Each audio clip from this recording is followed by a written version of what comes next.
तो चलिए आज की इस वीडियो क्लास में सभी बच्चों का बहुत स्वागत है। और आज हम लोग किसलय हिंदी का विषय अध्याय 3 पढ़ेंगे, पुष्प की अभिलाषा का अभ्यास। पिछले वीडियो क्लास में लोग पुष्प की अभिलाषा का भावार्थ का वीडियो मैंने पोस्ट किया हुआ है, आप लोग देख सकते हैं। और आज हम लोग इसका प्रश्न अभ्यास करेंगे। तो पहला प्रश्न है, पाठ से में निम्नलिखित पंक्तियों के भावार्थ स्पष्ट कीजिए। चाह नहीं सम्राटों के शव पर, हे हरि डाला जाऊं, चाह नहीं देवों के सिर पर, चढ़ूं भाग्य पर इठलाऊं। तो देखिए इसका उत्तर आप क्या लिखेंगे। यहाँ पर देखिए मैंने इसका उत्तर लिखा है। प्रश्न किताब में है इसलिए मैंने प्रश्नों को यहाँ नहीं लिखा है, मैंने सिर्फ उत्तर लिखा है। तो उत्तर पाठ से का पहला उत्तर है, मुझे किसे फूल को कह रहा है, हे प्रभु हे भगवान, मुझे ऐसी कोई इच्छा नहीं कि मुझे किसी राजा के मृत शरीर पर चढ़ाया जाए। मृत शरीर मतलब मरा हुआ शरीर पर चढ़ाया जाए। मुझे ये भी चाह नहीं कि मुझे भगवान के शीश पर यानी उनके सर पर या स्पर्श चरणों पर चढ़ाया जाए और मैं अपने आप को भाग्यशाली मानकर घमंड करूं। इठलाऊं, इठलाऊं का अर्थ होता है बच्चों, यहाँ पे देखिए लिखा हुआ है, इठलाऊं मतलब घमंड करना, नाज नखरे उठाना। तो पहला उत्तर हो गया। दूसरा प्रश्न है बच्चों, प्रस्तुत पाठ में मैं शब्द का प्रयोग किसके लिए किया गया है। तो उत्तर है देखिए बच्चों दूसरा, प्रस्तुत पाठ में मैं शब्द का प्रयोग पुष्प यानी फूल के लिए किया गया है। ठीक है, चलिए तीसरा प्रश्न है, हे वनमाली मुझे तोड़कर उस रास्ते पर फेंक देना जिस रास्ते से होकर अपनी मातृभूमि पर शीश चढ़ाने वाले वीर जाते हैं। उपयुक्त भाव पाठ के किन पंक्तियों द्वारा अभिव्यक्ति होती है और उन पंक्तियों को लिखिए। तो कौन सा पंक्ति है बच्चों पाठ का, वो ये पंक्ति है उत्तर 3। ठीक है, उत्तर 3, मुझे तोड़ लेना वनमाली उस पथ पर तुम देना फेंक, मातृभूमि पर शीश चढ़ाने जिस पथ जाए वीर अनेक। तो यह तीसरा का उत्तर हो गया। चौथा प्रश्न है बच्चों, भाग्य पर इठलाऊं का कौन सा अर्थ ठीक लगता है। तो क, भाग्य पर नाराज होना, भाग्य पर गर्व करना, भाग्य पर विश्वास न करना। तो क्या होता है बच्चों, भाग्य पर इठलाऊं मतलब भाग्य पर गर्व करना। पांचवा प्रश्न है बच्चों आपका, चाह नहीं पद कवि को किस तरह की भावना को व्यक्त कर रहा है। तो आपकी जो पुस्तक की किताब में पुष्प की अभिलाषा में यहाँ जो चाह नहीं है बच्चों, उसी का यह अर्थ पूछ रहा है। तो देखिए पांचवा का अर्थ क्या है, यहाँ पे देखिए मैंने प्रश्न लिखा है पांचवा वाला, चाह नहीं पद कवि किस तरह की भावना को व्यक्त कर रहा है। तो उत्तर, चाह नहीं पद कवि अपनी मतलब फूल की इच्छा न होने की भावना को व्यक्त कर रहा है। कि इच्छा न होना, चाह नहीं होना का अर्थ क्या होगा बच्चों, इच्छा न होना। ठीक है, फूल की चाह नहीं है कि वह किसी सुंदर स्त्री के गहनों में गूंथा जाए। फूल की चाह नहीं है कि किसी राजा के शव पे मुझे चढ़ाया जाए। उसे यह भी चाह नहीं है कि उसे भगवान पर चढ़ाया जाए।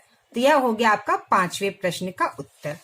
चलिए अब आगे बढ़ते हैं हम लोग। तो यहाँ पे देखिए बच्चों दिया है पाठ से आगे।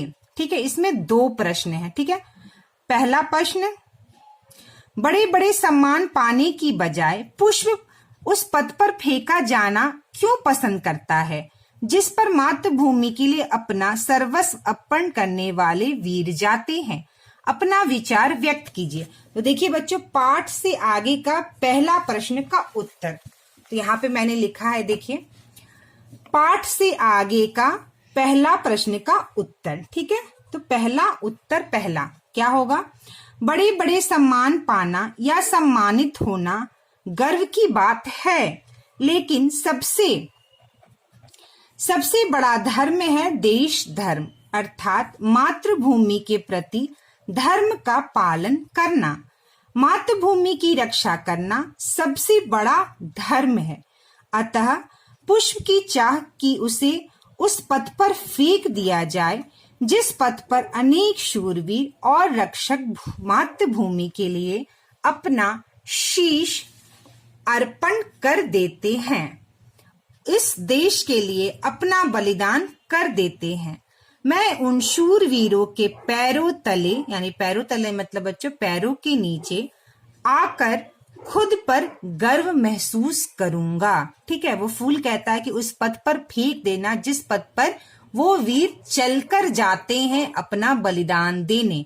उस पथ पर अगर फेंक दिया जाएगा तो मैं जब उनके पैरों के नीचे आऊंगा फूल, तो मैं उसके लिए अपने आप को गर्व महसूस करूंगा।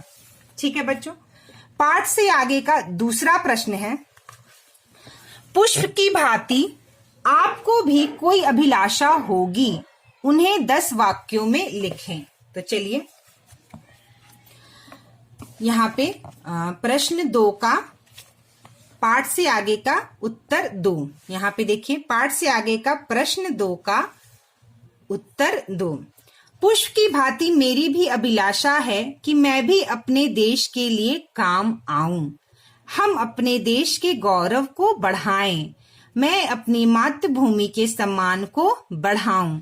मैं भी इस देश का वीर सिपाही बनूं और अपने मातृभूमि की रक्षा के लिए शहीद हो जाऊं या बलिदान हो जाऊं। ठीक है, तो ये भी हो गया आपका दूसरा उत्तर पाठ से आगे का।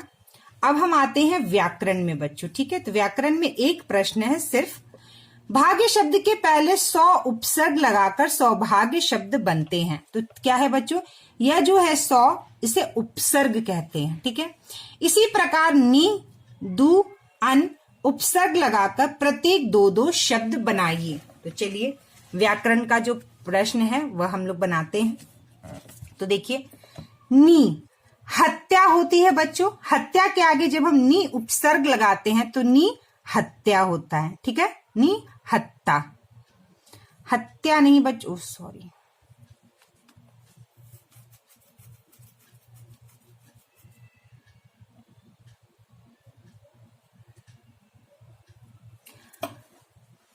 तो चलिए व्याकरण का देखिए यहाँ पर जो उत्तर है दिया है, पहला नी। नी जब उपसर्ग लगाते हैं तो बनता है निहत्था, मतलब जिसके पास कोई हथियार ना हो, निहत्था। और दूसरा है निशान। ठीक है, नी लगा दिए शान के आगे तो क्या बन गया, निशान। ठीक है, हथियार को क्या कहते हैं, हथियार जो होता है ना, अगर उसमें हत्ता के आगे नी लगा देंगे तो वह निहत्ता बन जाता है। दुष्कर्म, कर्म के आगे क्या लग गया, दुष्कर्म, दुश्मन। ठीक है, और तीसरा हमारा है क्या बच्चों, अन। क्या है, अन।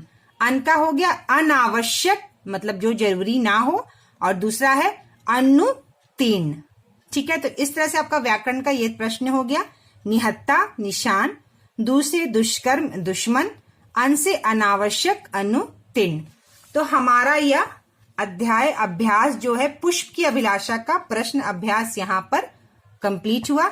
नेक्स्ट वीडियो क्लास में बच्चों हम लोग दानी पेड़ को पढ़ने वाले हैं और इसका प्रश्न अभ्यास करने वाले हैं। ठीक है, तो आज के इस वीडियो क्लास में के लिए इतना ही। अगले वीडियो क्लास में हम लोग दानी पेड़ को पढ़ेंगे।